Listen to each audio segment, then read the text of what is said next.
Right. Good morning, ladies and gentlemen. We are having a wonderful Monday morning in Colombo. So I know for accountants, Monday is a very busy day, but at this time, for this important topic, a lot of you have joined in. It's very important as a professional accountant, know these things, what is happening, so that you can react positively for your organizations. So we have a super program today under CMA Sri Lanka's continuing professional development program. The topic of today's program is after approval of EFF, that is the extended fund facility by IMF, what is next for Sri Lanka? So today's program agenda, we have three speakers. We start off with Dr. Harishchandra, then we move on to Dr. Vijayawardena, and then to Professor Vatawala. So first, let me introduce Dr. Harishchandra. He will be talking about introduction to the extended facility of the IMF program. I think he's the most expert person to talk about it because he is the Director Economic Research at the Central Bank of Sri Lanka and also a member of the Monetary Policy Committee of the Central Bank. He has worked in the Treasury, the Fiscal Policy Department, and also in University of Kelaniya. So he's a regular speaker at this forum and at CMA also, a very close friend of CMA. So let me first ask Dr. Harishchandra to do your presentation and welcome. Thank you, Tiril. Thank you very much. Good morning to you all, and I'm in a way honored to join Dr. Vijayawardena in this webinar, which is this is a wonderful experience. I'm hoping for that during the course of the seminar today. Of course, Professor Vatawala and we've been in constant touch, as Tiril said, during recent weeks on certain other aspects as well, which are happening in the economy overall. Thank you again for inviting me for this webinar. And so my task is to basically give you and sort of a fact sheet about what the EFF entails, and perhaps with some background to why we sort of wanted to have that, and what we expect from the EFF going forward. Let me share a few slides that I have on that to basically cover the basic elements of the EFF program. So now it's common knowledge that the size of the program, we minimize this. Yeah. So and the modalities of that. It's a four-year program with 9 tranches disbursed over a period of 48 months. And there are 8 semi-annual reviews by the IMF mission. So this is 3 billion approximately, because it's valued at SDR 2.286 billion, which is about just below 400% of our quota. And not like the previous occasions where we sought IMF assistance, this is given for the government as budget support. So this is a liability of the government, again another debt to the government. But with that liability, I think there are commitments that are expected from the government to ensure that these liabilities will not worsen the fiscal sector outlook going forward, because of the reforms that are embedded in the program. And also we know that we got the first tranche right after the approval of the board on the 20th March. A couple of days later, money came, about $330 million. So the other good news is that, with the IMF board approval, other IFIs also will support Sri Lanka, again with lending, until we come out of this severe balance of payments constraint during the program period. So World Bank and ADB will also support Sri Lanka. And then it's for us to sort of reorient our approach to move away from borrowed funds to more sort of non-borrowed funding to finance our budget deficits and current account deficits, which have been the root cause for the crisis that we are seeing at present. So this program was designed during an unprecedented crisis. So that's sort of compelled us to agree to lots of reforms that were actually delayed by successive governments over a period of several decades, because these are hard reforms, difficult reforms, and painful reforms. Therefore, these reforms were put on hold or delayed. And so we are seeing the repercussions of such delays, because our public debt rose to unsustainable level, resulting from large fiscal imbalances. And also our access to capital markets was lost soon after the large tax cuts were announced, with the sovereign rating downgrades subsequently. And also the COVID-19 pandemic impacted our outlook in a big way. But we've been having anyway the issues, the structural weaknesses in the economy over a period of post-independence economy over a period of several decades. As a result, during last year, we saw the reserves depleting to almost near zero level, and the exchange rate, subject to a significant overshooting in March, and April, May also the depreciation pressure was there. And government had to announce a standstill in April last year, because there was no way that government could have serviced the foreign currency debt repayments that were due subsequent to the January ISB settlement of $500 million. And on the other hand, the monetary financing, which is another major issue that we've been grappling with for decades,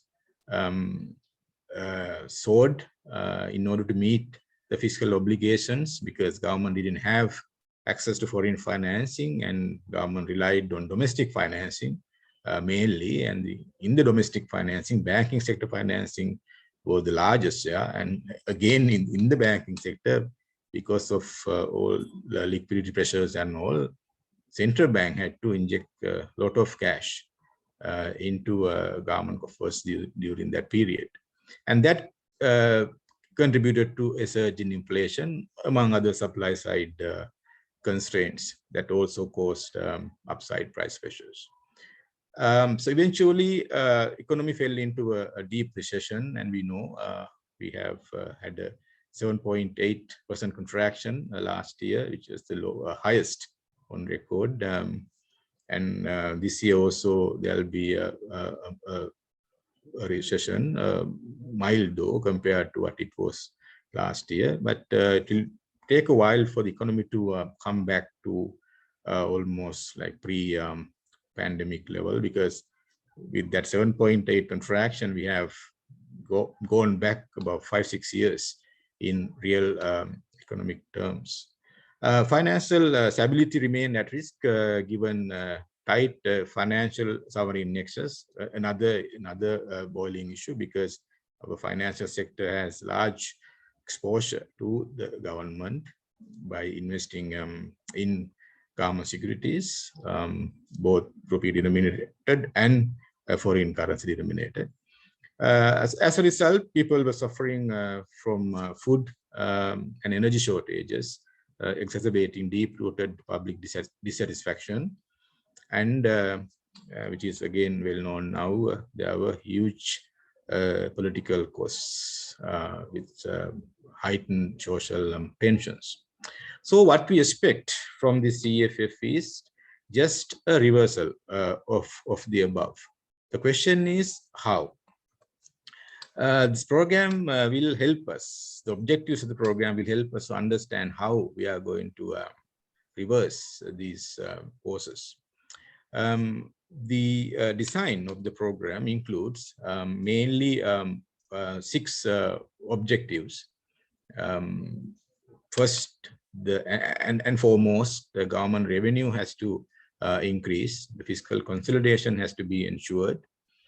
And while doing so, the social safety nets have to be strengthened, because taxing will affect the poor discriminately. So we have to have at least some minimum level of assurance for the vulnerable groups of the society.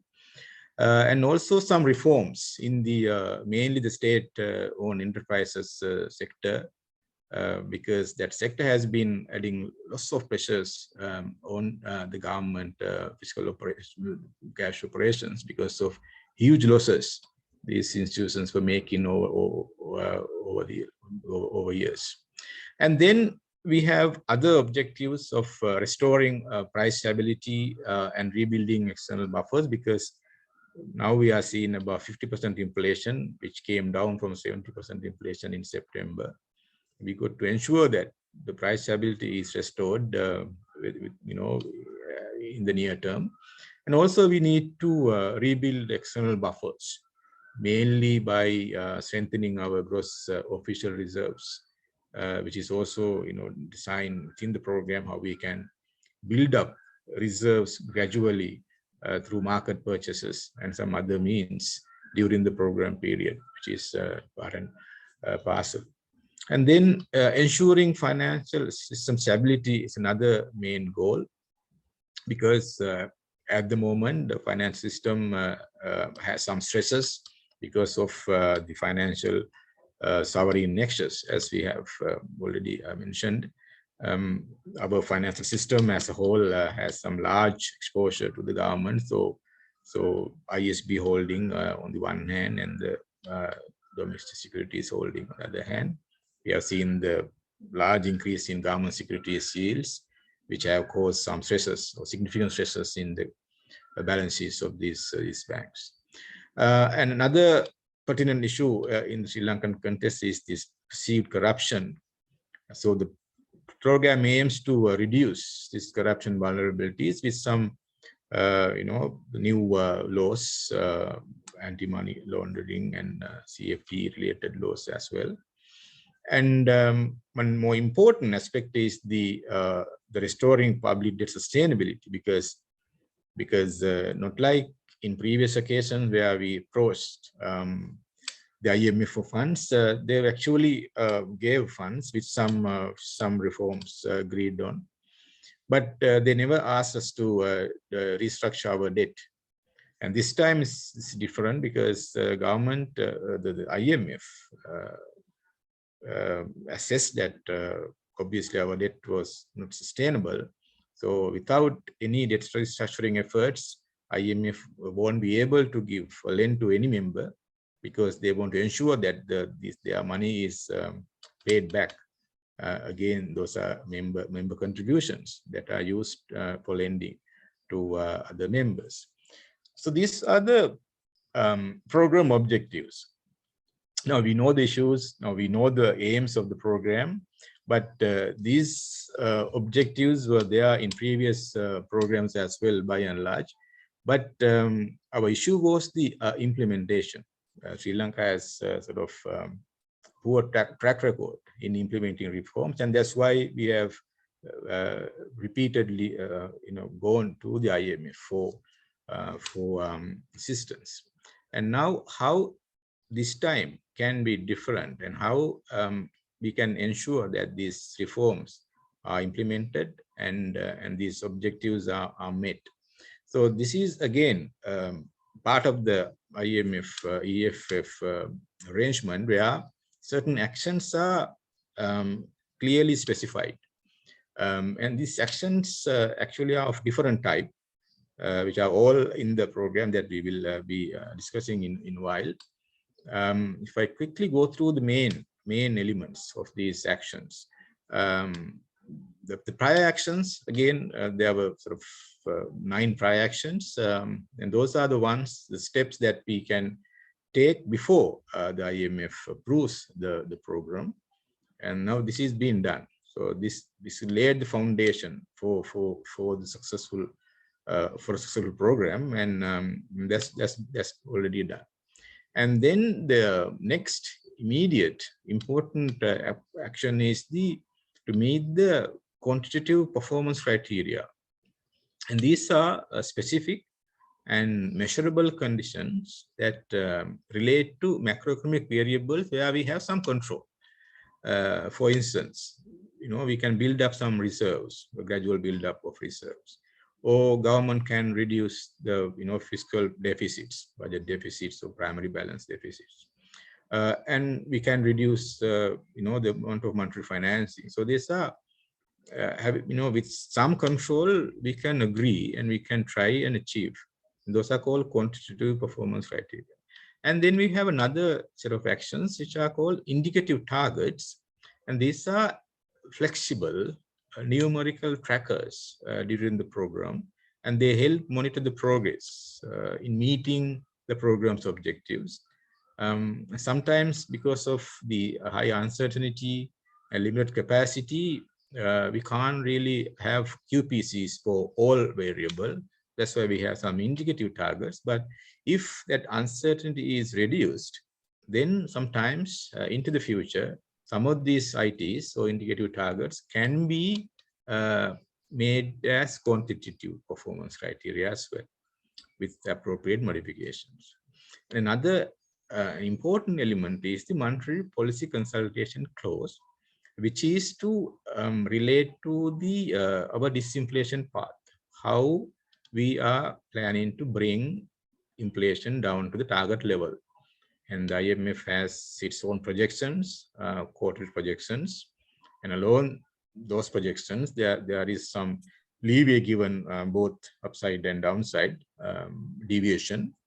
And we have to make sure that our disinflation path falls in line with the IMF's projections. And we also have our own projections, which are comparable in a way, but there are sometimes some subtle differences as well. And then the most important medium to long-term aspect is structural benchmarks, which are reform measures. And these are not quantifiable most of the time, but very critical in achieving program goals. And the implementation of structural benchmarks remains the key for the program success. So quickly going to the 9 prior actions that I alluded a while ago, starting from the bottom.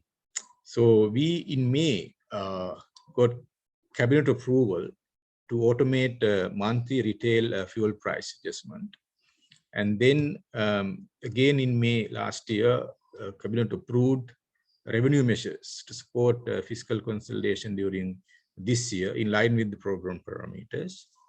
And September last year, Parliament approved the revised budget in line with the program parameters, because every time the revenue enhancement was the key and expenditure curtailment was the key, so that our deficits are contained and the primary balance does not worsen. So these are prime objectives of all these cabinet and the parliament sort of intervention in the fiscal affairs management during the last year and moving on to this year as well.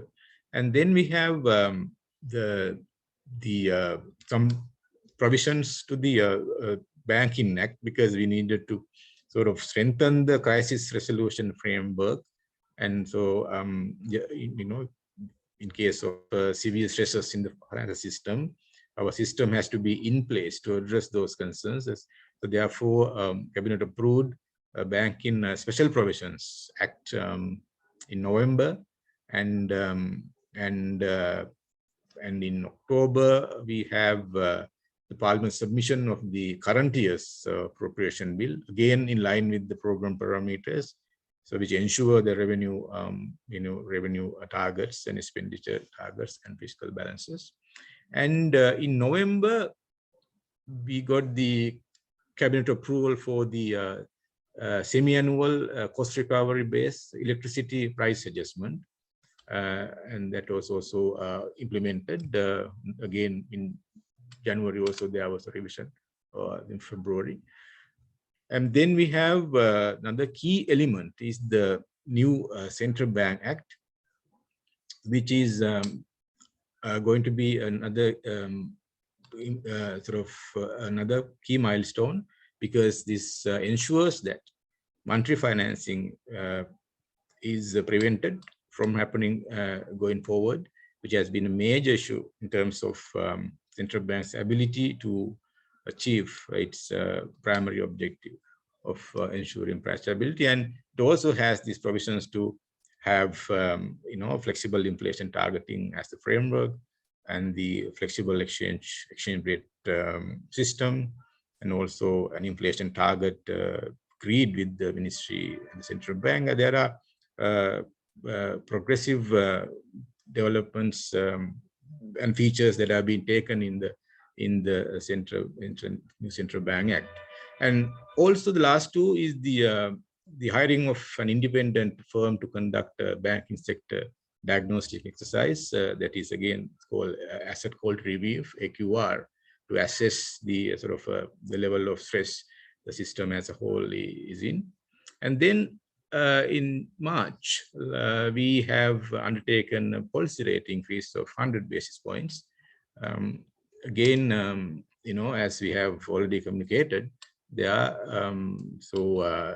was a prior action, that was agreed some time back, but we managed to come to a reach a consensus to reduce this tightening, because we've seen that inflation is already falling and the interest rates are already tight. So the good news is that even with this tightening, the expected downward trend of the interest rate structure continues without too much easing the monetary conditions in the economy as of now. And then this is going forward, but will be our priority. These are quantitative criteria and the indicative targets covering mainly the fiscal sector, the primary balance. So which is the, if you take the overall expenditure, and if you exclude the interest payments, and then the revenue minus non-interest expenditure is the primary balance, which is discretionary component of the government, because interest expenditure is almost non-discretionary, we already contracted for.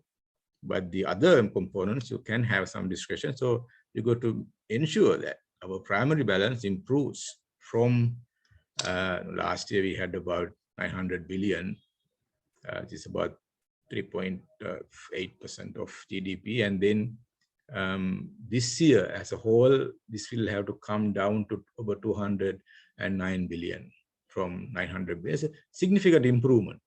And we have a quarterly target, 56 billion in the first quarter, deficit 113 billion by June, that is for the first half, and then 160 billion by September, and then by December. So we got to contain the primary balance significantly during this year with the help of all the painful revenue measures that are already in place. And then how we can build a reserve level. So the EFF assumes some reserve build-up path, and central bank is expected to purchase from the market dollars, and that will help to build a reserve. But this is again, it's challenging task, because if the market is not having adequate liquidity, so our purchasers can pressurize the market, and but the program envisages some inflows during the period, and so that will help us to absorb some excess funds to the central bank. So last year, end of last year, we have had the negative net international reserve position, because our liabilities are larger than our assets. Therefore, we had a negative net liability position of 3.5 billion, and that has to reduce going forward. By end March, it has to come down to 3.1 billion. By end June, it has to come down to $2.8 billion. And then by September, 2 billion, and December, 1.6 billion. So it's mainly through a build-up. We have to purchase from the market so that our assets increase. And without increasing liability, you can expect an improvement in the net international reserve. And then another key feature of the program is the money lent to the government by the central bank, which is known as net credit to the government. So that is by end of last year, that was about 2.8 trillion rupees. And program has fixed sort of a ceiling that we can't exceed 2.9 trillion during this 6 months period. So by in March and by in June, the ceiling is 2.9 trillion rupees that you can't exceed. And from there, you got to reduce 50 billion by in September, another 100 billion by in December. So in the second half, you got to reduce the NCG by 150 billion rupees. So this is also another key feature which is needed to expectations and to bring down the pressures that are coming from large monetary expansion that was the outcome of large amount of NCG during the last couple of years. And then another element is the arrears, because government has been accumulating some arrears without paying to, say, for instance, construction sector contractors and all. So during the program period, they are not expecting any arrears to be built in the government fiscal operation. So you have to reduce the 60 billion that you had last year to 30 billion rupees by end of this month and this quarter. And there are no room for accumulating arrears during the program period, which is another area which is essential to improve sort of discipline in the government operations. And then with regard to SOE reforms, there are some new external payment arrears by non-financial public sector and the CBSL. So we have had this debt standstill from last year, and but the program assumes that there are no non-financial public sector, that is, all this SOE sector, excluding the state-owned banks, to have net payment arrears during the program period. And then the other key element is the monetary policy consultation clause, because we know that last year, last quarter of last year had inflation about 61.3%, the CPI inflation, and it has to be brought down gradually by end of this quarter to 52%, and then by end June 31%. This is the second quarter average, and then the third quarter average has to be 17%, and the last quarter the average inflation is 15%. So this is the sort of the projected path of this inflation path. And then you have some leeway, both sides, 1.5 percentage points and 3 percentage points. This is called the inner band, the blue dotted line, and the purple line called the outer band. So we can't sort of, if these bands are breached, then we need to go for consultation with the IMF, explain the reasons, and take some corrective measures. And if the outer band is breached, then it has to go to the even IMF executive board to explain what factors caused such breach of the inflation band, and that could delay some future disbursements as well. So we got to ensure that our other policies are well in place, not to make price surprises going forward, so that if we don't have any supply side shocks, then we will reasonably expect that the disinflation path can be realized as envisaged. And then we have indicative targets, which are, as I said, sort of some guidelines, some numerical targets to track the progress of the program. And these are mainly for government revenue mobilization, because that has been a major issue of the government, with no adequate revenue, despite the fact that very rigid government expenditure structure. So the revenue was 1.75 trillion rupees last year, and this year it has to increase to 2.9 trillion, that's why it's called ambitious revenue-based fiscal consolidation. You can see a huge increase of revenue expected during this year, and with these quarterly milestones as well. So this is a challenge going forward. While the economy activity is still at moderate levels, and it's large monetary and fiscal tightening measures are in place, still you got to ensure that the envisaged revenue being realized, so that the main primary balance sort of a target is met during this year and going forward. And then we have social spending by the central government. This is another key element that that needs to be sort of ensured, so that the vulnerable groups of the society are given the minimum support from the government. The last year, government has allocated about 142 billion rupees in the budget, but this year got to increase that to 187 billion rupees for a social safety nets program. And at the same time, there are other measures to improve the efficiency of distribution and the targeting mechanism, and all of that.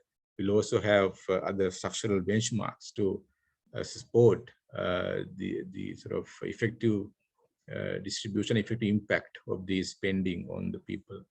And then with regard to the fuel and electricity related transfers, that has been another major issue for the government. Actually, it's been a major headache for the government, because every year you got to transfer money to the CEB and CPC to cover their losses. So with the cost recovery pricing mechanism, government is not expected to transfer any money for non-commercial obligations for these SOEs. So that's why it's kept at zero throughout the program period. And final item is the treasury guarantees. Again, there is some leeway from 1.16 trillion to 1.7 trillion, and which is kept at that level throughout the program. So how the funds are disbursed? These funds are disbursed in 9 tranches, totaling 2.86 SDR billion, and this is equivalent to about 330 million, as we got the first tranche already, and this will sum up to about $3 billion during this program period. The last tranche is expected to happen in March 2027, and there are semi-annual reviews. So only after the review and only after the sort of mission is satisfied that we have made progress, we have achieved all these QPCs, then the money, the second tranche can be dispersed. And likewise, they'll be in constant contact, touch with us during this 4-year period. And what are the reforms? Now we know now that our major issue was the the near term major issue was the lack of revenue and lack of reserves and high debt. So these QPCs can ensure that the revenue can increase with the measures already taken. The reserves can improve with the measures as well as the purchases and targets that have been given. And the public debt sustainability needs some further reforms, because the unsustainable level of public debt is an outcome of accumulated imbalances during the post-independence period. So to dial back those effects, we need to have forward-looking reforms, and those are embedded in the structural benchmarks, which are covering fiscal sector, monetary sector, real sector, and the financial sector. So in the fiscal sector, so we've already seen some measures being taken to set fuel prices at cost recovery level, because as I was saying, this is the big headache for the government, how to make these SOEs financially viable. And every year you have to pump large sums of money to make them viable, to recover their losses. So, and we've been delaying the price adjustments of electricity, water, fuel for years. So that's why this increase this time was significant. It inflicted a lot of pain on the society, but that was something due over a period of 10, 12 years. But that has happened now. But the challenge is to how we can to see how we can continue these cost reflective pricing going forward. It's a continuous structural benchmark that we need to see every month. The fuel prices need to show the movements in the market, global market, global energy prices. And then electricity also is a kind of semi-annual revision that is expected in the program. Again, continuous basis a revision is expected, which will mean movements in both directions. Can increase or you can decrease as well. So reflecting the global energy prices. Well, any inefficiencies of these SOEs will have to be addressed separately. That shouldn't be added to the pricing of these utility services. And I think that was the idea of to go back to the 2018 fuel price formula to take away some of these elements that may also be factoring in some financial losses, so any kind of institutional specific issues into the pricing formula. So that should mainly reflect the movements in the global energy prices and the depreciation or the exchange rate changes going forward. And then we have the parliamentary approval for the welfare benefit payment scheme, that is to improve the targeting of social safety nets, and that is expected in 2 months time. And then the cabinet approval of a comprehensive strategy to restructure the balance sheets of SOEs, mainly the CB, CPC, Sri Lankan Airlines, and the RDA. So that is expected by in June this year.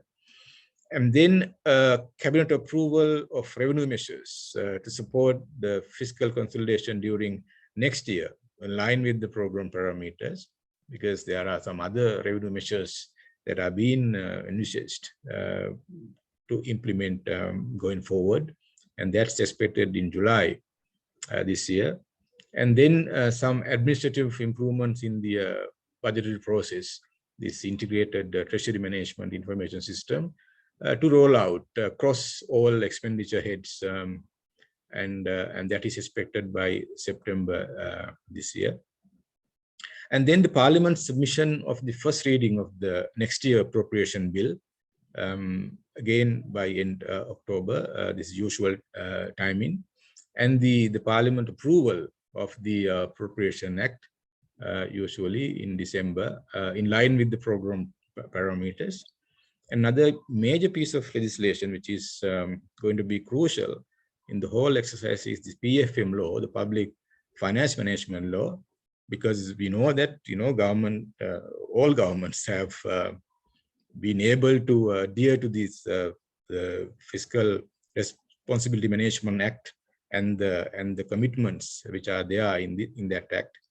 The revenue has been overestimated all the time, and expenditure overruns, and monetary financing, and debt accumulation, all targets. The budget deficit target was breached, debt sustainability targets were breached. But at least if more with some lobbies, more accountability will help, should help us to ensure that those slippages will not be allowed going forward, with strong commitments from all stakeholders. And then some improvements in the this utility prices with the bulk supply transaction account, and then how to determine the cost recovery based pricing for electricity, and that is expected in December this year.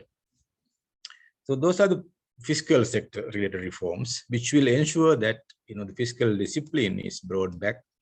The revenue can enhance, and expenditure can be sort of curtailed, and then the large transfers to SOE sector can stop.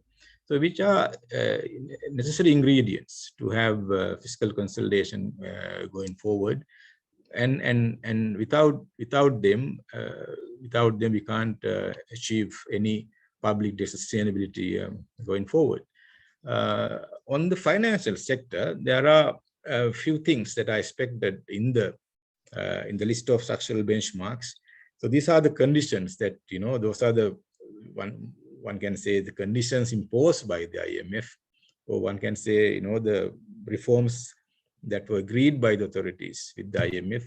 So whatever the way it's called, these are things that we could have actually done sometime in the past to avoid repeated crisis, balance of payment crisis, and fiscal sector pressures that we have seen in last year.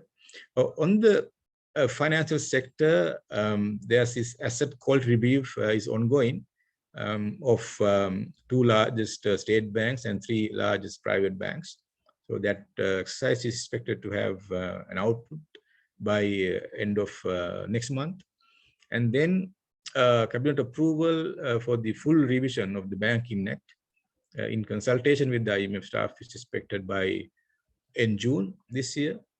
And then some roadmap to intervene in the non-viable banks, if there are, in addressing banking system capital and FS liquidity shortfalls. Because after you do the AQR and you can see which banks need some assistance. So if such assistance is needed, we should have some framework how we can sort of provide such assistance, and that is expected in July this year. And then for other banks, which are viable banks with some support from the government, and then the government needs to come up with a plan, but size, timing, and instruments, and the terms and conditions of such support that can be given to strengthen capital buffers in the viable banks by end October this year. And then the Parliament approval for a full revision of the Banking Act, which was approved in June by December this year. Then, as I was saying, this Central Bank Act, which is already in Parliament and that is being considered by the Supreme Court at the moment for constitutionality, will have to be approved by Parliament by end of next month. So this is another piece of legislation, as I was saying, which is crucial to bring discipline to the fiscal sector, to stop monetary financing altogether, And then central bank can sort of achieve focus on achieving the primary objective of price stability and other objective of financial system stability as laid out in the current the proposed central bank act. And with regard to governance, so there are some laws that are expected about new anti-corruption legislation to harmonize it with the United Nations Convention Against Corruption, which is expected by June this year, and also some assistance from the IMF to do a diagnosis exercise test about the governance structure of the country, which is ongoing. And there's, I think, some IMF staff members are already in town to do that, and their report is also expected by in September this year. So let me quickly, I have, I think, a couple of slides more to sort of give a snapshot of how this EFF has been planned to support Sri Lanka during this 4-year period with support from IMF as well as the other international or multinational lending institutions. Because there is a financing gap in the country, and how we are going to fill that financing gap is crucial to ensure that our BOP pressures are taken off, so that we can go and implement reforms. So the financing gap is estimated at $2.8 billion last year. This is pretty much the arrears amount after the debt standstill. And then this year, IMF estimates about $4.9 billion financing gap, and that is clearly shown in the set of tables that they have published in the staff report. These numbers are coming from these tables. And then this year, 4.9 or 5 billion financing gap is expected to be met by funds from the IMF EFF, about 2 tranches of 330, then 663, and then the IFI budget support, 250 from World Bank, 650 from ADB, and 900 altogether. And then another key element is this, some debt relief that we are expecting from the ongoing debt restructuring negotiations. So how much debt servicing that we can delay with the conclusion of debt restructuring negotiations. So overall, we expect about 14 billion of debt servicing can be delayed, or maybe part of that can be completely shaved off with the any haircut on the private debt. So that this is also crucial, and which is unknown as yet, and subject to all the negotiations which are ongoing. But these are the numbers that the IMF estimates as debt relief outcome. And then we don't have any market taxes during this program period. Obviously, there will be some improvement in the country rating if we progress with the QPC and other reforms are being implemented.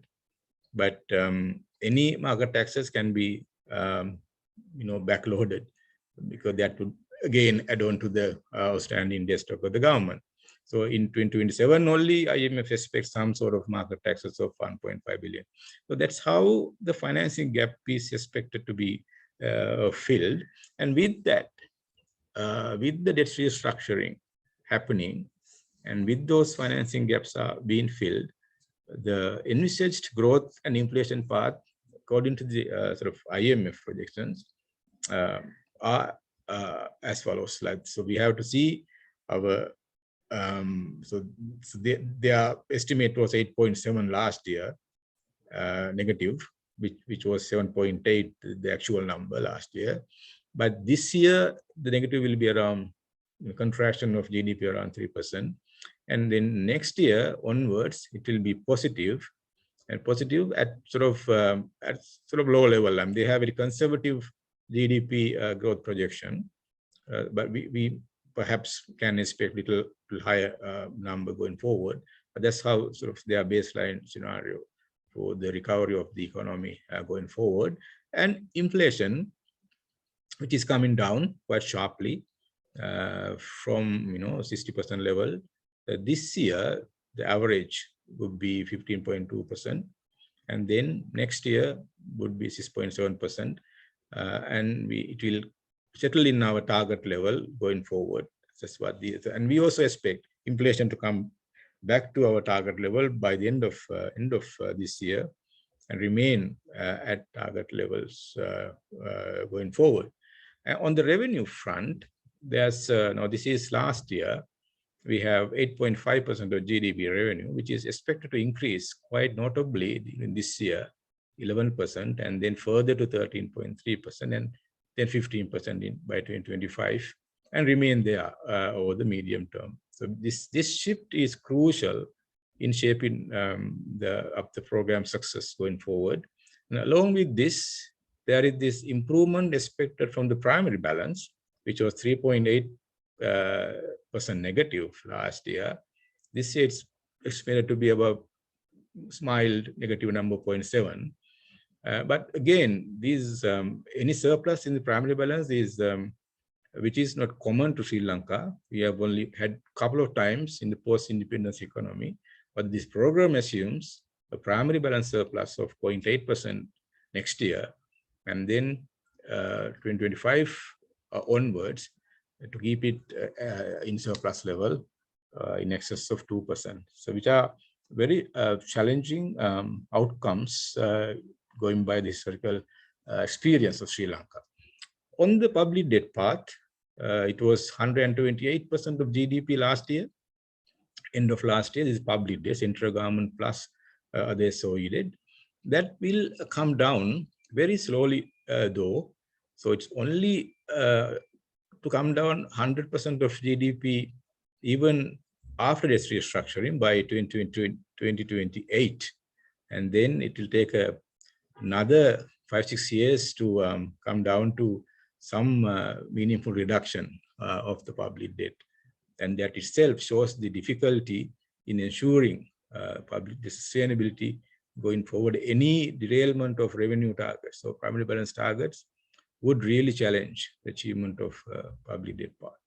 And one other thing to note is this important thing is the current account balance, which is 1.9, about 2% GDP last year, which is expected to improve and remain about 1.4, 1.3 level. But if you remove the interest sort of payments on foreign debt, the IMF expects a surplus in the non-interest current account balance. And this will give a hint of how much central bank can sort of purchase from the market, because there is a surplus.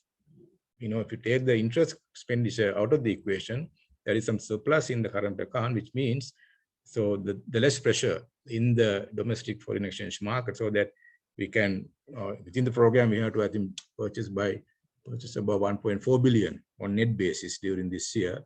And that has to be sort of accommodated within this surplus in the non-interest current account balance. And therefore, reserves are expected to improve from about 1.8, it is kind of billion level end of last year, to 4.4 billion end of this year, 6 billion end of next year, almost like 2 billion an increase over the years. And the usable reserves also will increase accordingly, because you can see the difference between GOR and the usable component because of the PBOC swap facility we have. So I have two slides. This basically suggests that the sustainability targets for during the program is 95% of GDP by 2032.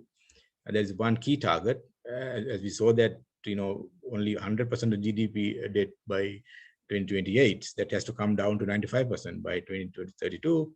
And then there were gross financing needs have to be kept below 13% of GDP on average during 2027 and 2032. And our another major sort of concern is the forex debt servicing as a percent of GDP, which has to be kept below 4.5%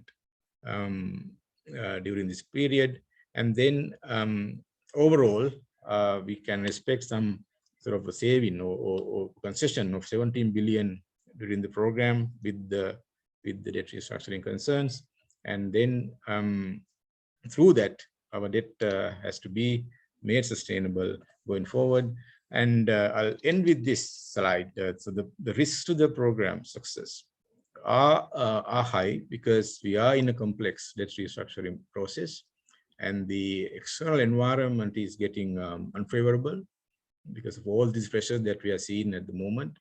And the high inflation and negative growth, if persist, can delay or can derail the program success. And also the political and social situation can also be challenging if there are any deviations from the initial targets. And not to mention that we have a very poor track record in reform implementations. Therefore, slippages can happen, but we got to ensure that we have contingency plans to make policy adjustments accordingly, and with public support and political resolve to move forward with the program. And this ends my presentation, and thank you very much for your patience in listening to me. Thank you. Thank you very much, Dr. Harishchandra, for that very informative presentation, very detailed presentation. And I ask the participants, if you have any question and answers, you can upload to the Q&A portal, and we will ask the questions at the end. Again, then we move forward to our next presenter. Our next presenter is Dr. Wijewardhana.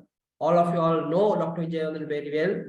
He is a very regular contributor to the Daily FT and also to CMA. He has participated in many programs. He is a former governor, deputy governor of the central bank, and presently works in the Board of Studies at the University of Sri Jayawardhanapura. He is an educationist, writer, columnist, and a public speaker. And in the education field, he works with BMS, the University of Sri Jayawardhanapura, and Asian Institute of Technology, and also with CMA. And now I invite Dr. Wijewardhana. His presentation will be after the approval of EFF by IMF. What is next for Sri Lanka? Over to you, Dr. Wijewardhana. Thank you very much, Tiril. In fact, it's an honor as well as a privilege to speak after Dr. Harishchandra, because he has been one of the architects of the present EFF facility that Sri Lanka has gotten. So he took us through a very elaborative and comprehensive, as we have already noted, explanation of the entire extended fund facility, why it has been brought in, what does it cover, and what risks that we are facing. So actually what I'm trying to talk about is that if we move forward from here, what are the implications that we will have to face as a result of the present economic crisis, because the crisis has not been created by the IMF or the extended fund facility. Crisis has been created in Sri Lanka by us. So there's this Sinhala saying that the one who has been fallen into the well, we have to come out of the mouth of the well, because that is, where all Sri Lankans, we have to today come out of the present crisis by ourselves, and IMF is simply providing us with a program and also providing us with some support. So the most important factor that we have to keep in our mind is our objective is not to get the IMF facility, nor is it to have this balance in the macroeconomy. Our final objective is to enhance the economic growth, create prosperity for Sri Lankans, and as the president has already pronounced, to make Sri Lanka a rich country by year 2048, and what action we have to take in order to attain that goal. the IMF extended fund facility will simply help us to reach that goal. It's necessary, but it's not a sufficient element for us to reach our final goal of creating prosperity for all the Sri Lankans. Now, one important factor is that, it is a 4.5-year program. And during that program, you would have noted the main, responsibility of meeting all the balance 37 conditions that the program has, imposed on the government of Sri Lanka. With the concurrence of the government of Sri Lanka, it falls on the government of Sri Lanka. Of course, the central bank has a very few obligations.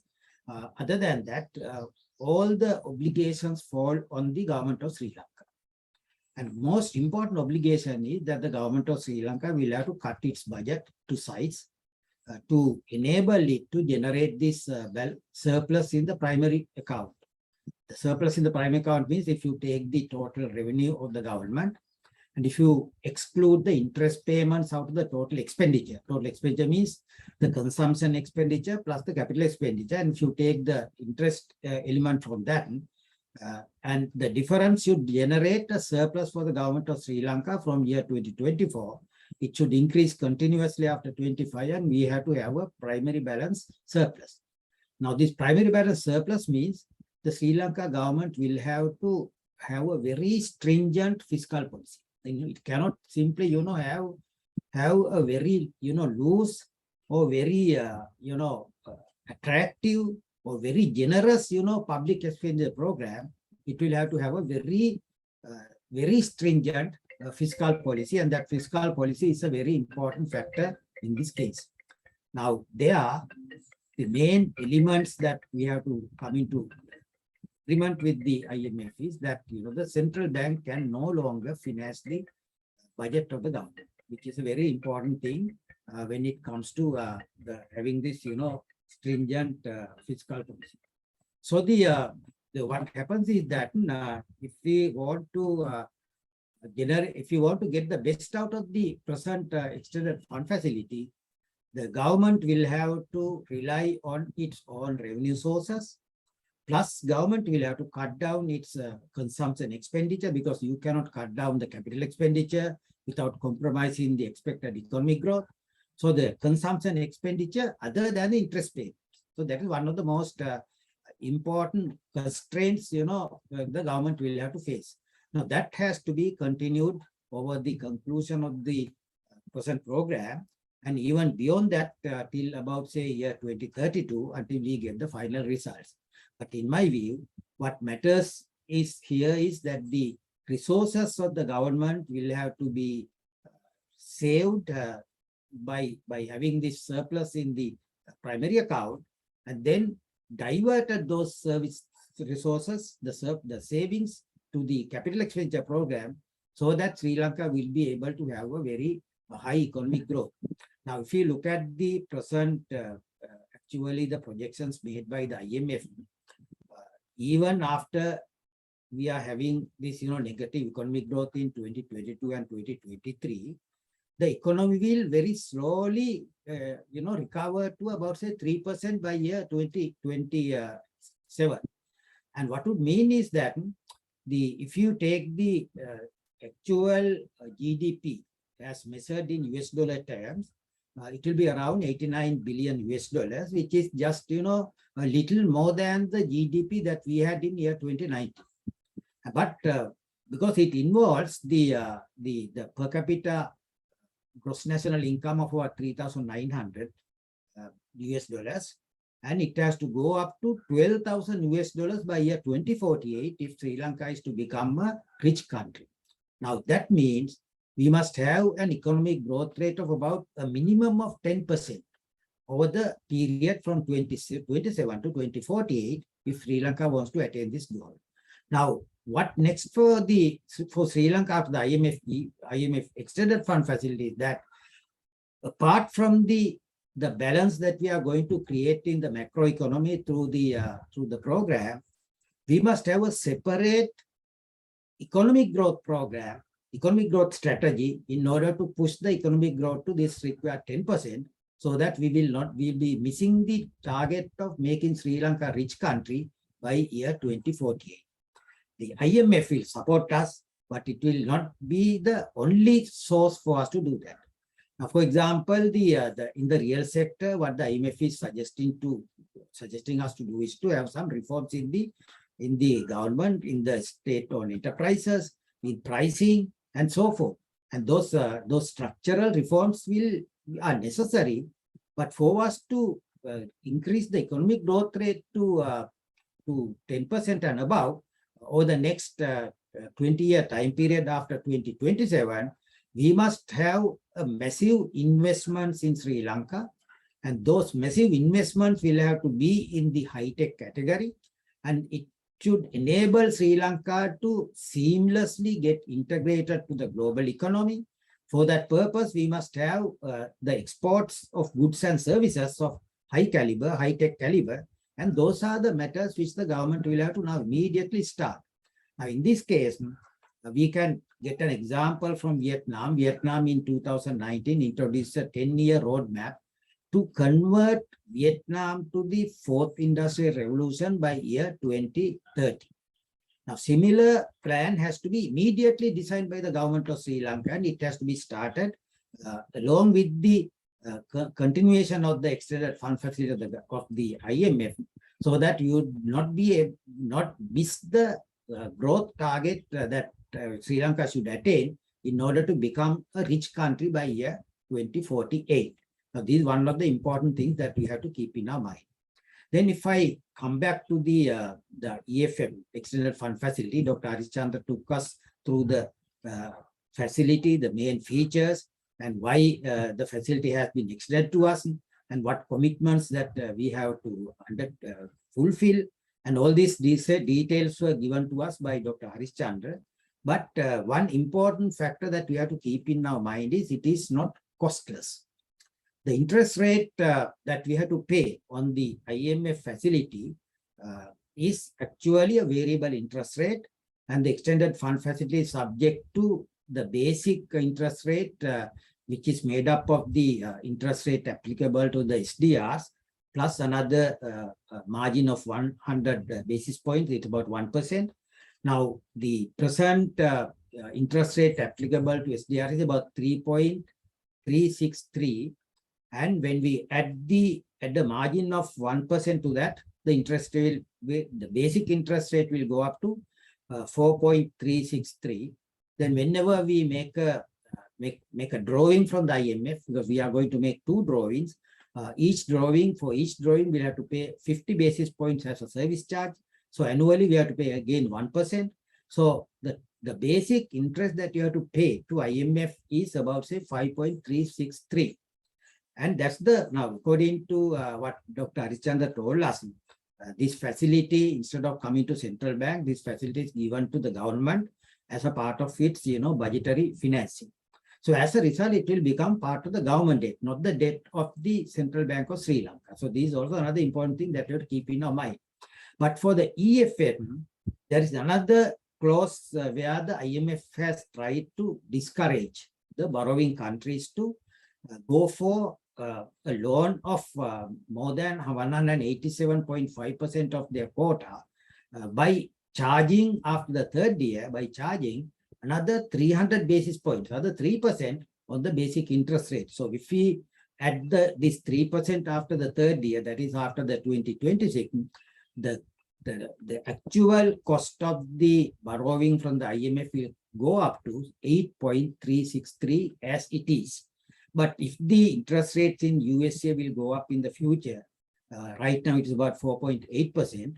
If it goes up in the future, this might go up again to a further value. So what this means is that the government of Sri Lanka, which is going to get this money at a cost of, say, 8.3633, will have to use it not for paying the salaries to the public servants, as it has already announced. It has already used part of the proceeds to repay some of the outstanding loans to the bilateral creditors, and also the money that is to be received will be used to repay the loans to the IMF itself and also to multilateral creditors. So these are now, if you look at the year 2023 as projected by IMF, the liabilities to these multilateral creditors, that is IMF, World Bank, ADB, and various other multinational financial institutions, about 2 billion. On top of that, there is a SOC facility which the Central Bank of Sri Lanka will have to meet, which also amounts to 1 billion. So 3 billion has to be met in this year.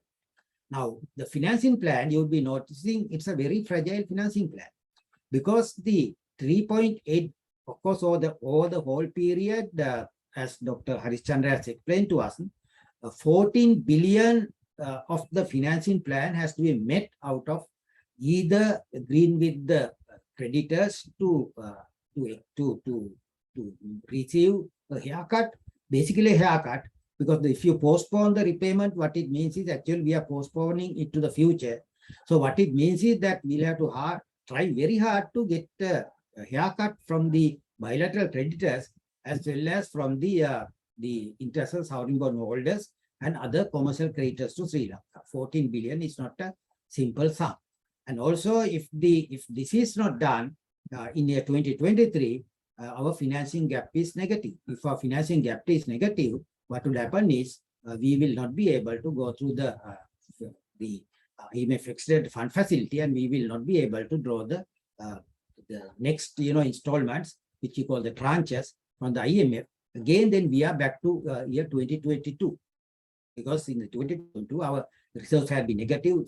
Actually, they were zero at the usable resource of zero. And as Dr. Harishchandra had explained to us, at the end of the year, the net international reserve had been 3.5 billion negative. And we will actually go back to year 2022.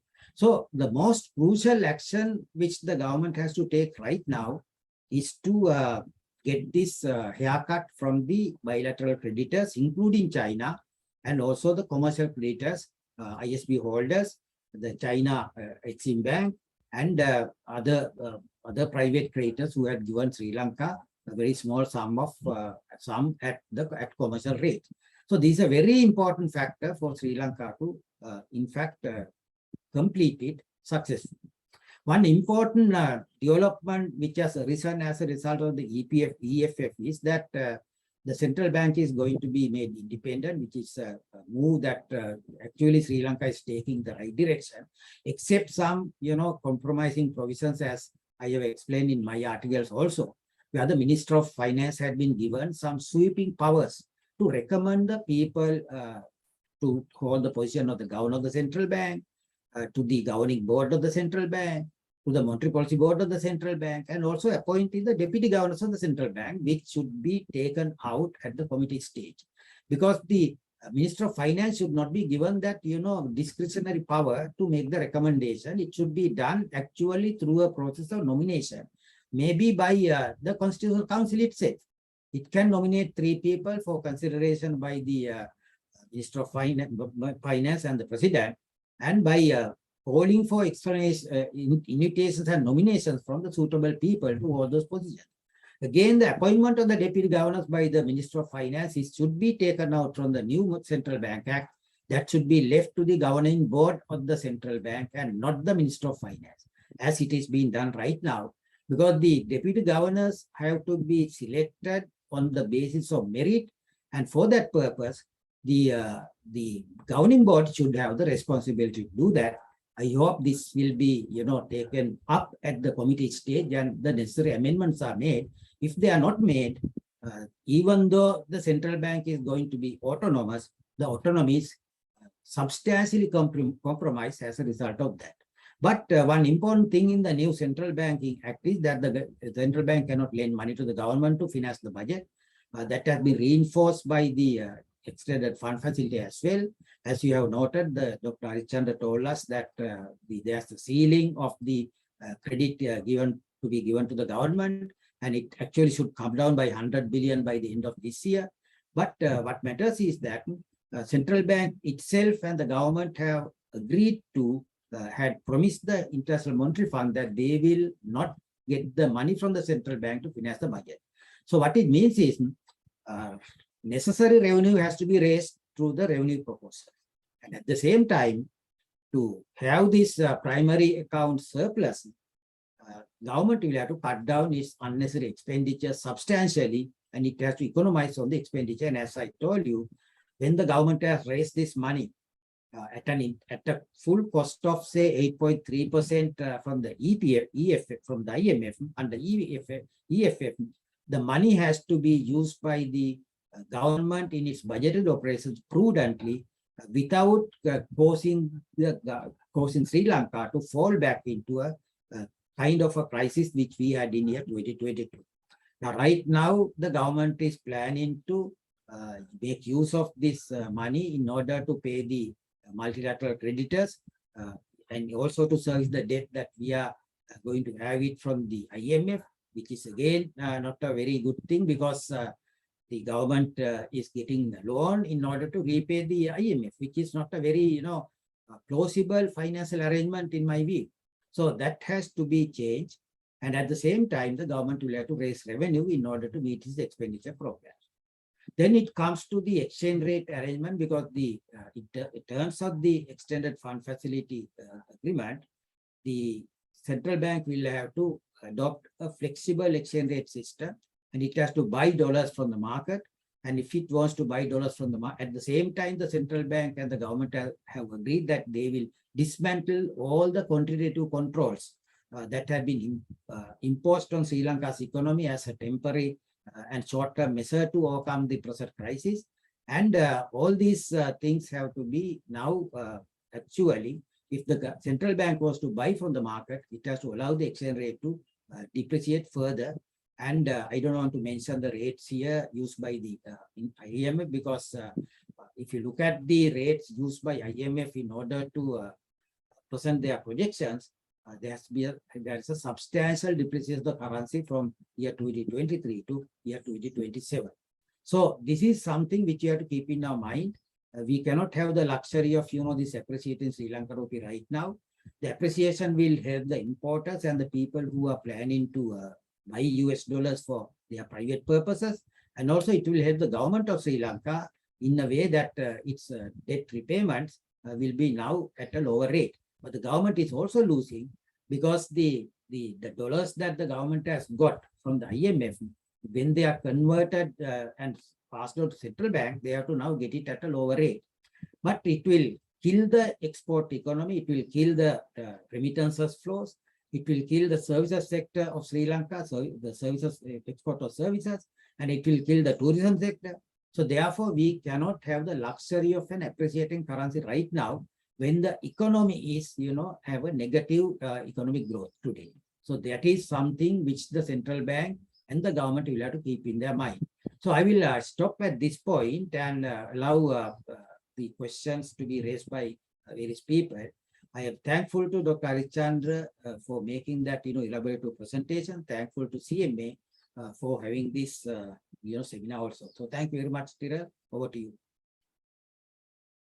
Thank you, Dr. Vijayawardena. Very informative and very practical discussion on the topic. Our next presenter is, of course, Professor Matavela. There needs no introduction for that. He is, of course, the founder of CMA and also the founder of AAT in Sri Lanka, and also past president of SAFA and Institute of Chartered Accountants. A very active person who is promulgating the accounting profession in Sri Lanka, who wants to bring a lot of things to the accountants and bring them professional, and this is a very apt subject to discuss. So his presentation or his discussion will be the role of professional accountants in this scenario. And over to you, Professor Watton. Thank you, Tyrrell. I will not speak very much, but I just want to say a few words. First of all, I must thank Dr. Harishchandra, who is the director at the research division of the central bank, for kindly agreeing. And I think he went through the whole gamut of the EFF program, the IMF EFF program, which has now given an indication, especially I think for the accountants from those in the private sector, as to what is there in it and as to how we may need to support the government in this regard. Then, of course, Dr. Vijayawardena also I must thank His expert comments, he's been really working on this right from the beginning, and I think he also must be happy that at least the IMF has come to help us, because we are really in a very desperate situation where no one will touch us, But I know a lot of work has been gone into it. I must thank the governor of the central bank, and of course the president and the others who have been involved from the finance ministry for the hard work they have put in. I know that there has been a lot of criticism, but the people who have been working have shown the results. In fact, we have got it much faster than some of the other countries that are still struggling. So let me congratulate them and thank them. But now with the IMF, the ball is in our court. Actually, they have said, we will give you the money, but you have to really show the results. Now, one of the things that I want to tell you is that we have been depending on the government. Now, those from the private sector, those who are, then there is the public sector that is there. But what I want to say, and then of course the corporation sector is there. But we should realize that we have really been badly let down by the government sector. From 1948, for the last 75 years, both the political sector and the government sector has brought this country to this current situation. So we need to look at it afresh. We need to put the country in the right direction. We need to have right-thinking people. We need to have a very major role for the private sector. So my suggestion is we have no confidence only on the government going to do things. So we now have to go for public-private partnership. I think that is the best way that we can support the IMF program. IMF has not said that earlier anywhere, but they have said that the state corporations, certain institutions should be maybe either privatized, or they should look at the restructuring of those organizations. Then I think the solution would be a public-private partnership, and I'm sure that this would be the best way to go. Because if you look at the government sector, they are now, the taxes have been increased. Why were the taxes increased? Taxes were increased to pay the salaries to the public servants. Then what happened to the deficit? Deficit, you have to get a loan to pay it. Now that's happening over the last 75 years. It is the same thing that has been happening. But now we have realized we can't go on that way. We have to look at it. So that's why we need the professionals. In fact, I'm wondering what the accountants have been doing, the professional accountants. We know that if a company expenditure is more than the income, then within a very short time, it will have to close down. So that's the same thing that the government has come in. And I think financial management, now they have spoken of it, financial management, financial discipline, then the anti-corruption, all these areas need to be strengthened. So that means the government has to employ the financial accountants, management accountants. Now look at the costing area. Now the government has increased the price of electricity. But do you think that the society has gained by it? All the inefficiencies, all the corruption, all these things have to be paid by the society. But we have now agreed in order that the IMF could come in, but now we have to take the corrective measures to put them on the correct path. If you look at India, they have very strong regulators. If you look at the power sector, the regulators are very strong. They lay down the rules, how you should maintain your accounts, how you should maintain your books, how you should do the costing of all the generating plants, and how you have to do a cost audit to ensure that the correct efficiency and productivity has been achieved. So Sri Lanka will have to go for that.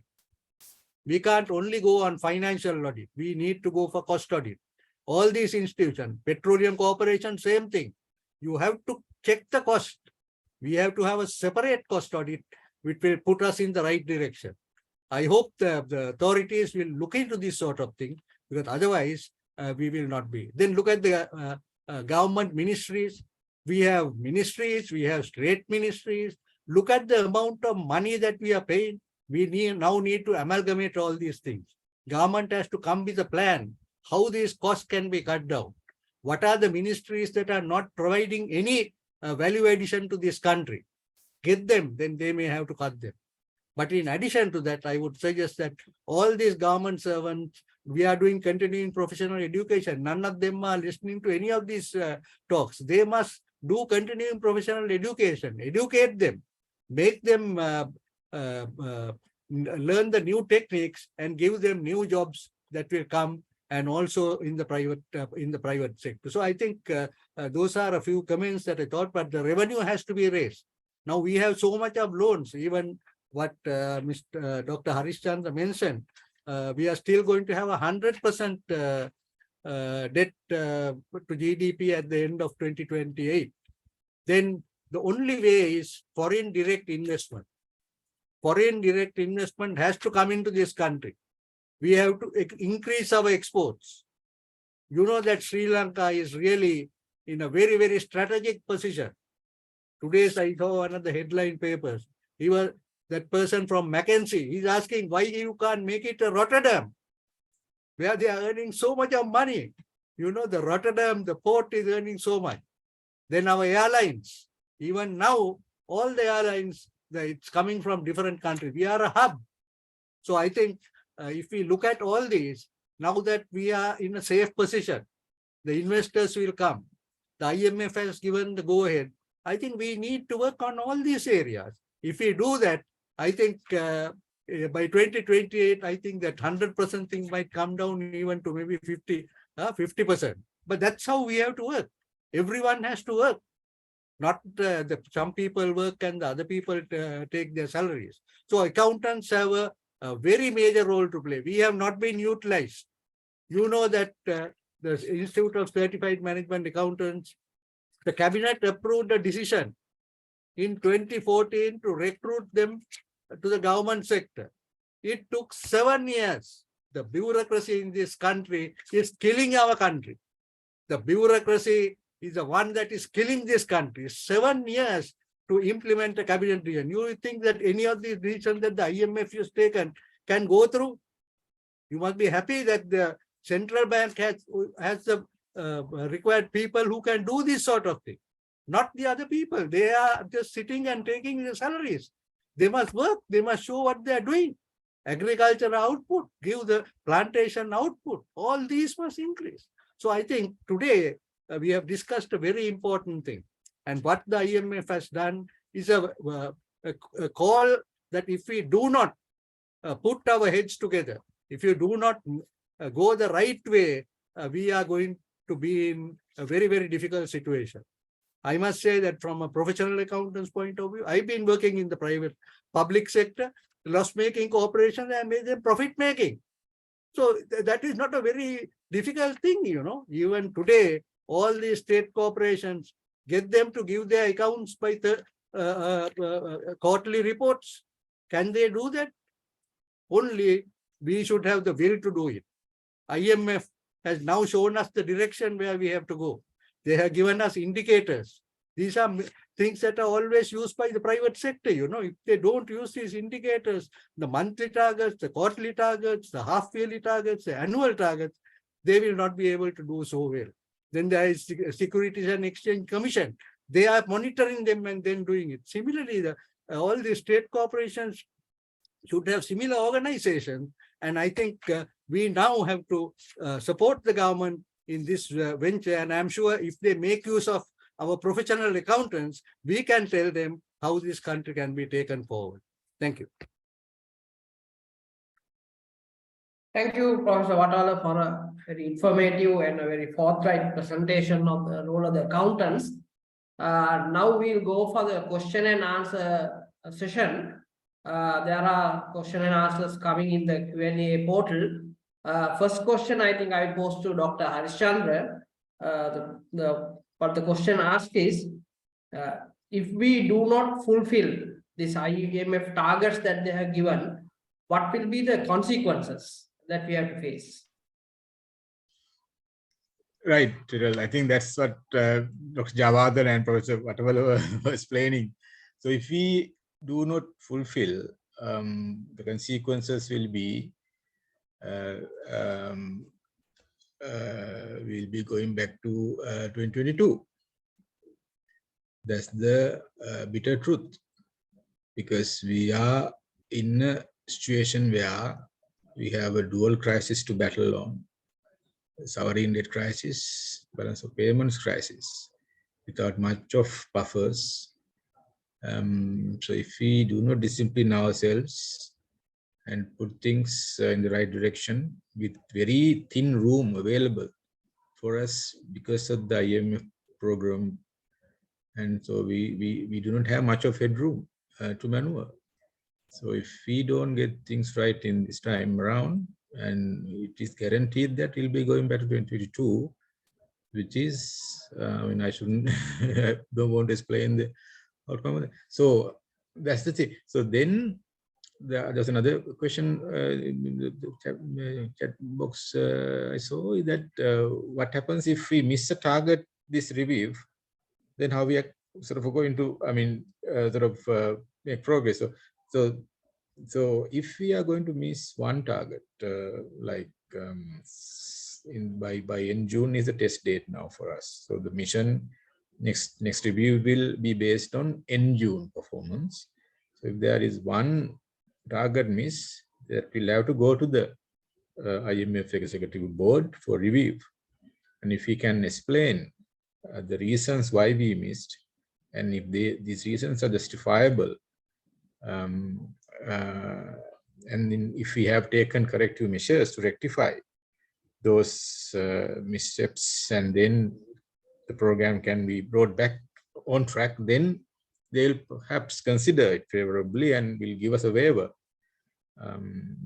So our commitment has to be strong, thoroughly, so that such waiver can be accommodated. Okay, thank you, Dr. Harishchandra. I will post the next question to Dr. Vijayawardena. There is a question on the lifting of the import restrictions, especially people are forecasting that vehicle imports will be lifted or things like that. What are the implications and what do you think will happen, Dr. Vijayawardena, on this scenario?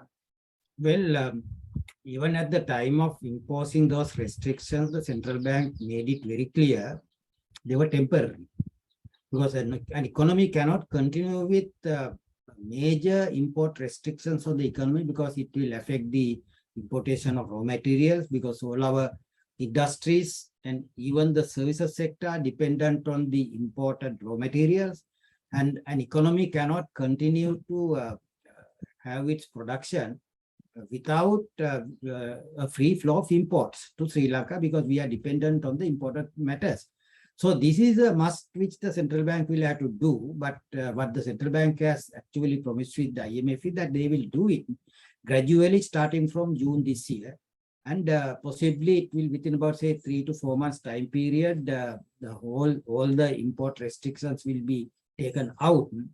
And about this motor cars, about somebody had talked about this motor cars, we'll have to keep in our mind of the import revenue, the tariff revenue of the government. The major component comes from the importation of motor cars. Now, as a result of the stopping of the importation of motor cars, the government has lost major import revenue also now.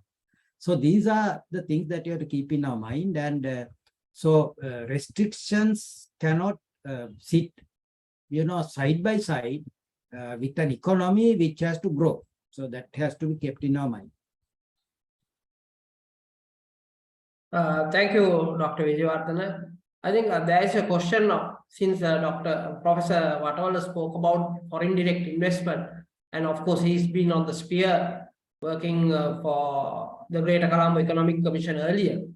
In this scenario, to attract foreign direct investment, I didn't see that in the IMF program also the impact of foreign direct investment and how to bring them to Sri Lanka in this context.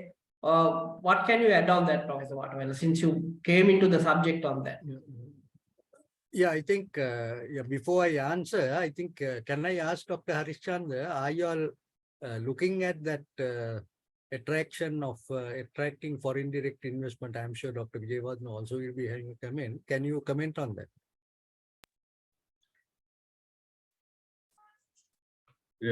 Dr. Vijayawardhan, you want to comment first? I think Dr. Vijayawardhan, you are on mute, right? I will just respond. And of course, it's not a part of the IMF, extended fund facility. It should come outside that, because as I told you, if Sri Lanka wants to increase the growth rate to this 10% in order to become a rich country by year 2048, the most important requirement for Sri Lanka is to adopt this high-tech manufacturing in Sri Lanka. And right now, Sri Lanka's research institutions as well as universities are not capable enough to provide that kind of high technology to our production sector. So what we must do is the foreign direct investment, we have to be very selective and we have to attract them where we need the high-tech technology in the manufacturing process, so that we would be able to get ourselves, integrated with the global economy. Now, for example, India, you'd have noted recently got Apple to have a manufacturing plant in Chennai of iPhones. They are going to shift the major Apple production from Foxconn in China to India now. So likewise, what Sri Lanka should do is Sri Lanka will have to have a breakthrough in getting these foreign direct investments into the high-tech sector, so that Sri Lanka's production sector would be based on the high technology. Our exports will be based on high technology. So it's something outside the extended fund facility, with the government of Sri Lanka will have to come up with a new strategy. If I can add, sorry, Dr. Harichandra. Right. No, just to add to what Dr. Vijayawardhan mentioned. Now, yes, so such approach is outside the scope of the EFF, for sure. But I think what we can expect from the EFF is the stability that will be restored in the economy by bringing inflation down, by reducing monetary financing, by ensuring that the foreign exchange market pressures are eased, and then some stability in the exchange rate, and the interest rates also can come down with inflation falling to the target levels. And these are near-term outcomes that we can. I'm sorry about this announcement going on. I'll add my comments after the announcement. Thank you. Yeah, no, just to add on to that, now I think Dr. Vijayawardhan has also mentioned that these outside, but I think the government will have to come with the necessary infrastructure, because if you are going into the high-tech area, the infrastructure is very essential. So that means the infrastructure will also include the education and training of our Sri Lankans.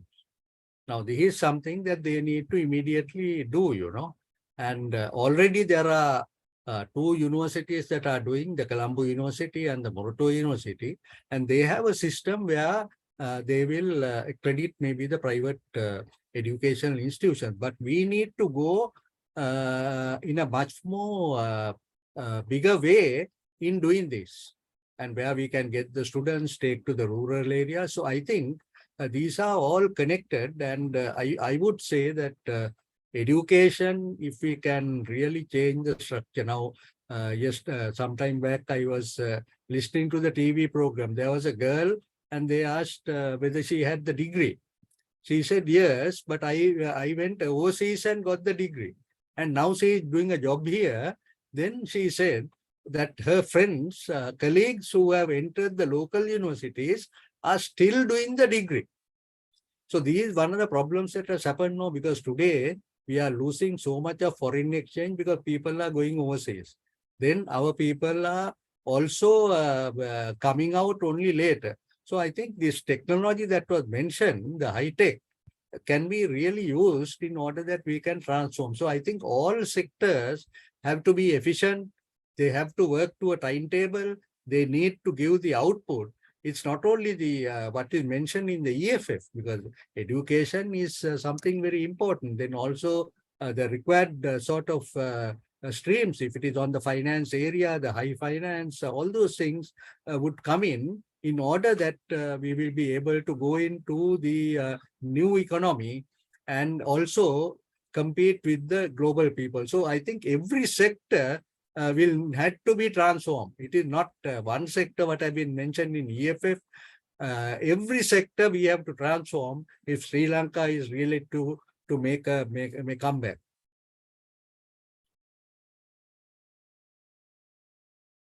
Dr. Arsan, anything that you want to add? Because you said you will come back after the announcement, or No. Thank you. No, I just want to highlight the point. I mean, so what sort of investors want stability and predictability. So I think the IMF programs and other assistance that we can expect from multilateral agencies will ensure that the stability is restored in the near term. So so with that, I think country is ready to attract investment, and we have lots of areas where there's high potential. I mean, you can see the port city, you can see the other port sector infrastructure, as Professor Vataval mentioned. You can see the energy sector, the green energy drive that the country is promoting. And there are ample opportunities for investors to come. And we need to ensure that our macroeconomic conditions are conducive for investment, to attract investment, and our institutions are strengthened, and our governance structure is strengthened. And these are sort of embedded indirectly in the program to ensure that some legislative changes that are being earmarked to promote or to strengthen these areas will help to make the conditions conducive for investments to come. And then, as Professor Vatavala mentioned, it's the private sector's role to invest and attract and partner with foreign multinational companies, as Dr. Jivadana said, as what's happening in India. So those things will have to come in place, along with these measures that are being taken to address these very near-term issues that the current country is grappling with. And then only we will see our growth potential enhancing, and other reforms in the labor market, land reforms and all of that will have to come in place so that the country can benefit from this stability going forward with more equity funded investment rather than using borrowed funds. Thank you.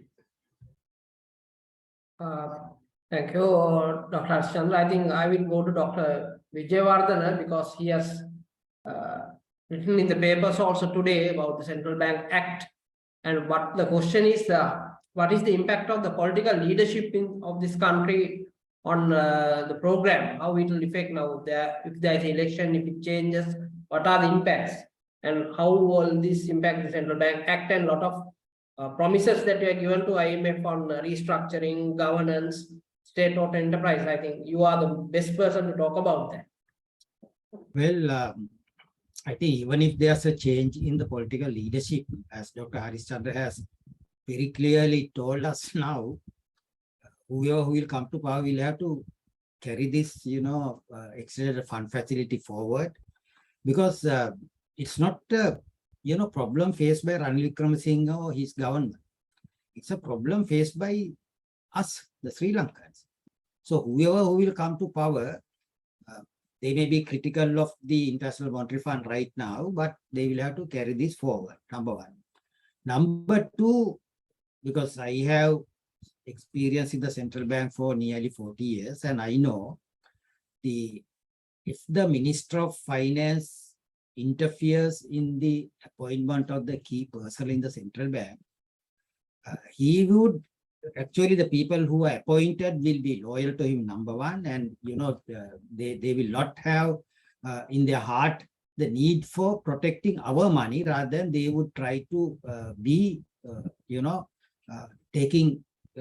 fulfilling the interest of the people who have appointed them.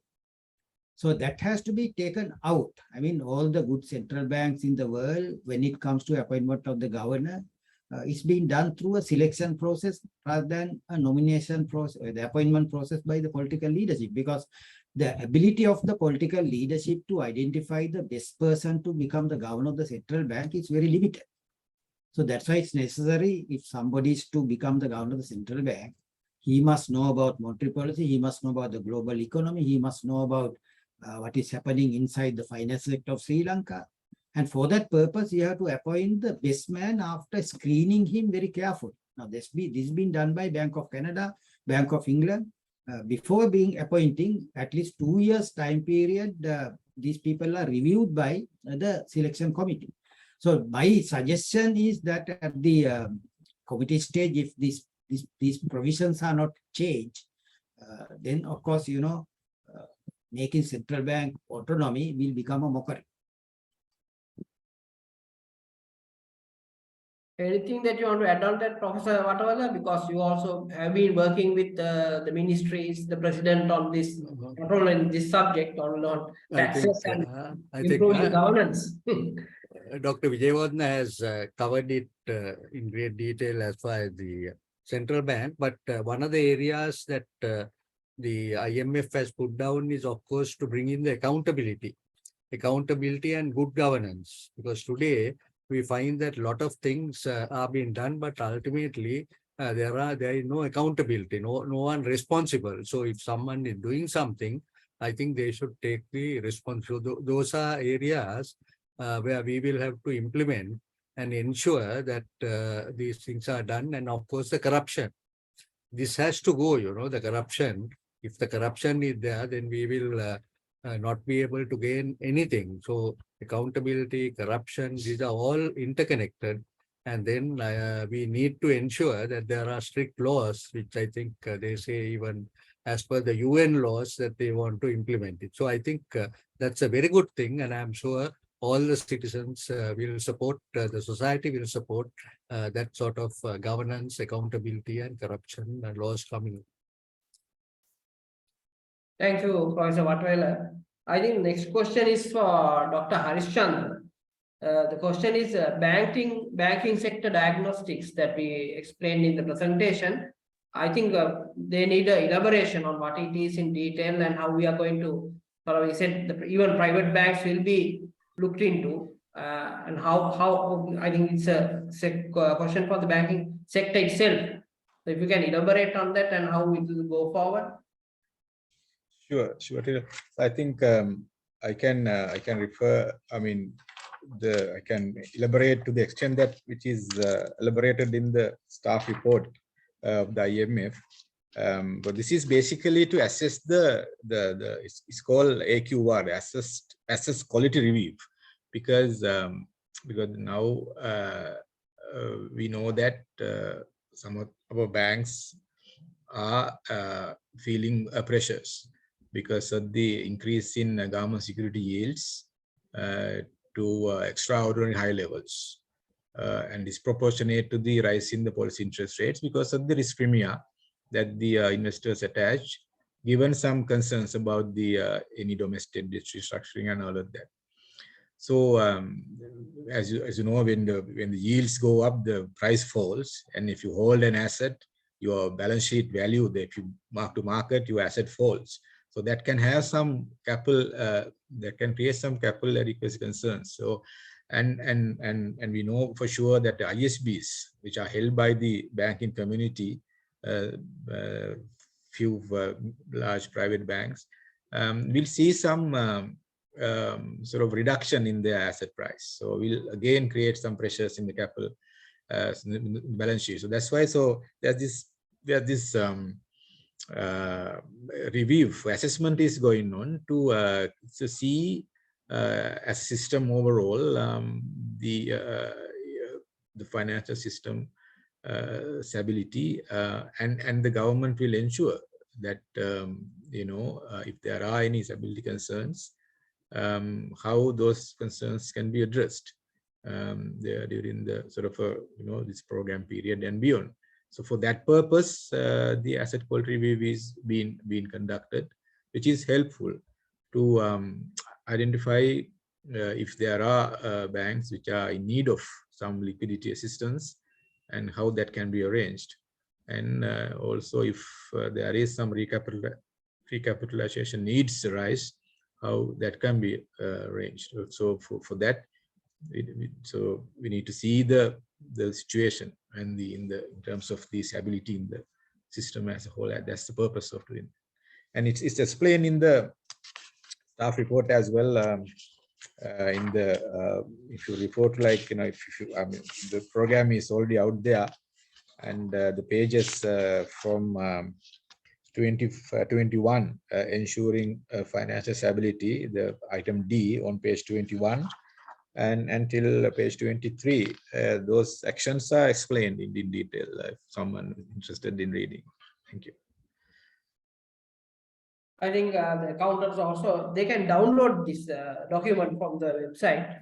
So They can download. Then so if needed, I can email you as well. Then you can share it. Yeah, that's right. So I think that's also a question whether the presentation or the IMF document can be shared. We'll share it. But I think Sure. the IMF document can be downloaded by any person that they want to read. It's available. It's available. I think my next question is to Dr. Vijayawardena. The question is about the stabilization of exchange rates, whether this will happen or what do you foresee as a person not in the bank now, as a general person or citizen of the bank. Well, given the current conditions in the economy and as the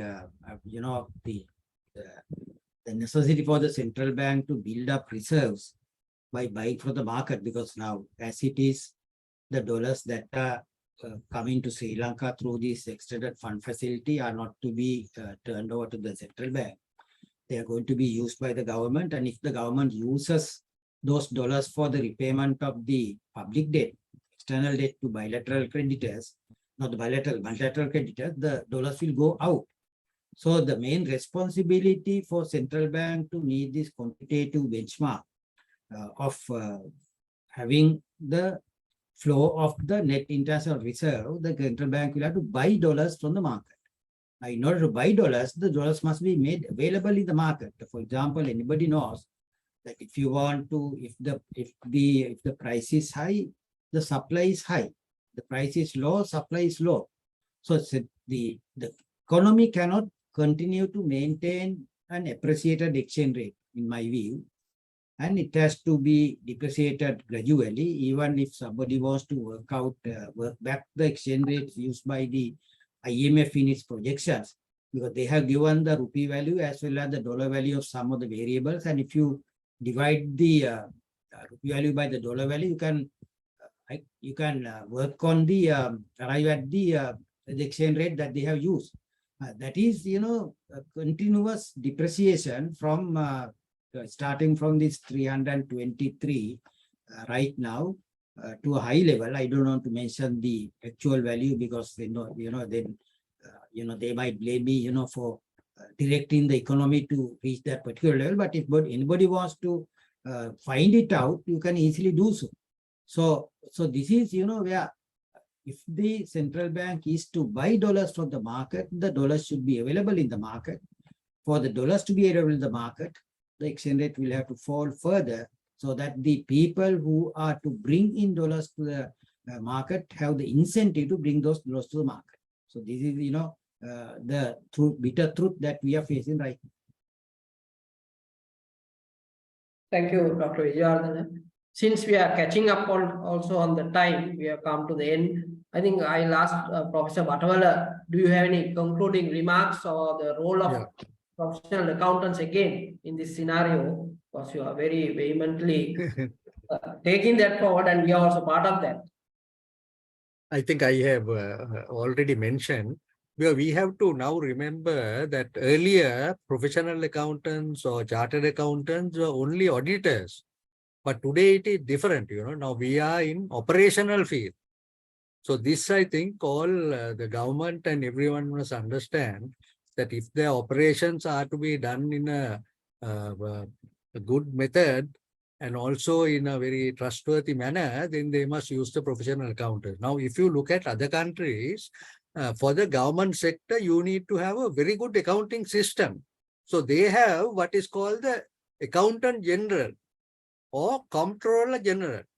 Now that person is responsible for the whole running of the finance divisions of all the ministries, or so that then there is a good management. Now that is really missing in Sri Lanka. Then hardly any qualified people who are really employed. Now they find, now Transparency International did a survey. They said that countries that employed more professional accountants, the corruption rate was low. So now IMF is going to bring this law. So if they want to ensure that this law is to be implemented, they will have to get more professional accountants employed in the public sector. So there are enough people that are there. So I think this is something that they should do. But I think the role is there. But I feel it's not only the professional accountant, the private sector also. That's why I said public-private partnership is very essential. The public sector can't do it do alone, because last 75 years we have seen that, So public-private partnership will really strengthen the government hands and also get them involved in this repayment process, because these are very big debt, I don't know how many years it will take to repay this, say, 100 billion debt. Then you have the interest coming in. So it's not an easy thing, very few people have realized that today we are in a very difficult situation. We have to repay debts. Now, if you have to repay even on personal basis, you will know how difficult it is, how worrisome it is, how you are going to generate your additional income. So I think these are important things that we need to take into account. But I think our accountants, our people in the private sector should also be aware as to what is happening.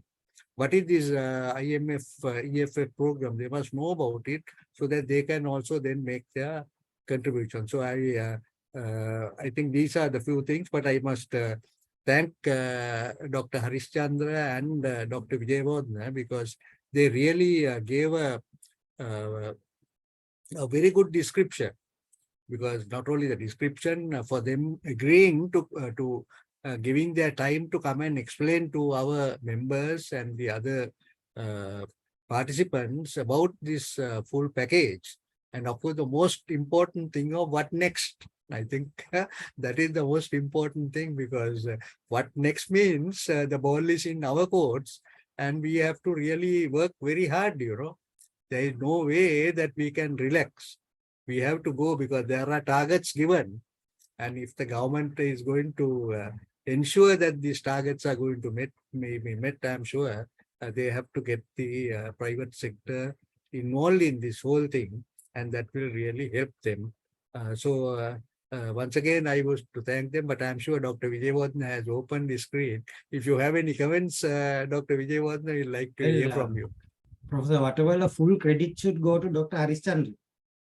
He had given us a very elaborative, because I love his graphics, which had explained the full story to us. And also even a very, person who doesn't have any, background knowledge of this one can understand, what is, available for us. So the full credit should go to him, and I hope that he will share his PowerPoint presentation with all of us so that we are educated to the maximum, Dr. Harishchandra. I mean, thank you very much, Dr. Vijayawardena, for the kind words, and I'm honored to join you in the webinar, as I mentioned at the beginning. So we'll definitely share the slides with you as well, sir. And thank you, Professor Wattawala, for inviting for this timely topic, and which is, I think, very sort of, the information sharing, I think, is key, and the public should be informed of the challenge ahead. And so we are just beginning the hard journey. I mean, this EFF approval is just the beginning of the process, not the end. So that's the message that we need to get across to the public. And so these forums are very, very helpful in that regard. Thank you very much. I'm sure Dr. Harishchandra, but Dr. Vijayawardena, he is a very senior person who's been in the central bank. I'm sure you know him very well. But I think he really told the very great importance of this, because it's not only that most of our finance people, they are really not very much conversant in this area. That's why I thought that it will be very good And your description really, I think, went to a great extent with all the details that were there. And I'm sure with the you have agreed now to share the PowerPoint presentation. We can send it to them. And of course, it was further strengthened with the contribution made by Dr. Vijayawardena, because he is really someone who's in the expert, because even recently I saw so many, everyone is asking him to come and give the comment. There are so many YouTube videos also available on this particular thing, but he's been also been able to put the government on the correct track.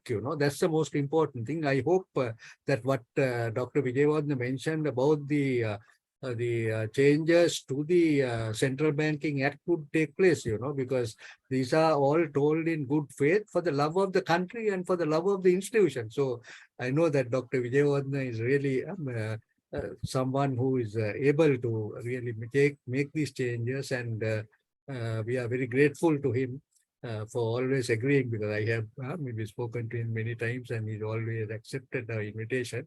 So thank you very much. You are a big asset, and I'm sure the authorities are taking into account what you say, and that has helped everyone a great deal. Thank you. Then we'll wrap up the session since we have come to the time also. Thank you, Dr. Harishchandra, thank you, Dr. Vijayawardena, and thank you, Professor Vattavala also. And thank you for all the participants being here till the end of the program. We will share the PowerPoint presentation to all participants concerned. Thank you very much. And that is the end of the webinar. Yeah. Thank you. Thank you. Thank you, Tyrell. Thank you very much for your introductions and everything, and getting the whole thing went off very well. So let me thank you for your great support in doing this. Thanks a lot and all the best.